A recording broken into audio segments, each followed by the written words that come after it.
Hi, this is Ben Schwartz with Tapping into the Zone. Today I'd like to take a few minutes to talk about the difference between self-consciousness and self-awareness. Self-consciousness is something that most people have experienced at some time of their life, and some people experience it on a daily basis.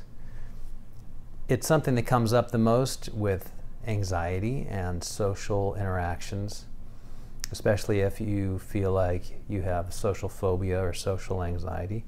But just people in general usually are in touch with this feeling, especially if you have those kind of insecurities come up when you're dealing with other people. And I'm just going to describe that state and just look a little more deeply at what is it that's happening when you're feeling self-conscious. You're interacting with somebody. Let's say you're in line at a store or a cafe. You feel small. You feel isolated. You feel vulnerable. You feel conspicuous. You don't feel connected to everyone around you. You feel singled out and different. As you approach the person at the counter, you don't feel relaxed. Your movements seem stiff. The words that come out of your mouth feel awkward and unnatural. And you're observing yourself from an outside perspective.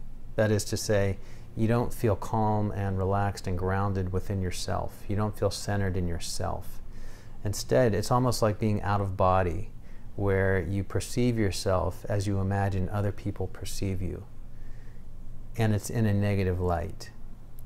So what feels like an actual self-observation, an accurate perception, is not accurate at all. It's a distortion.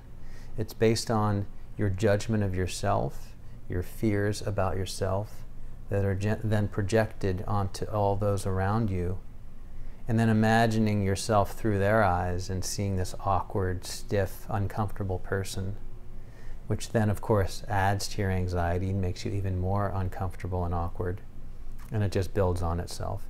And that is the experience of self-consciousness. While it might seem like it's a state of self-awareness because you're observing yourself, you're watching yourself, it has nothing to do with true self-awareness, because true self-awareness is not a thinking state. It's not a state where you're observing yourself from outside of yourself. Self-awareness is a state of being which has nothing to do with a mental state. It doesn't have anything to do with trying to be something or do something. It's a spontaneous flow of being your true self and being conscious of that. That's self-awareness. Self-consciousness is fear-based, anxiety-based, ego-based. In the next few videos that I'm going to make, I'm going to talk about ways that we can actually use things like EFT tapping to remove some of the barriers that cause us to be locked in this self-conscious state, and to pave the way and open the door to a more self-aware, relaxed, calm state of being. Stay tuned for the next few videos and we'll go deeper into that issue. Thanks for watching.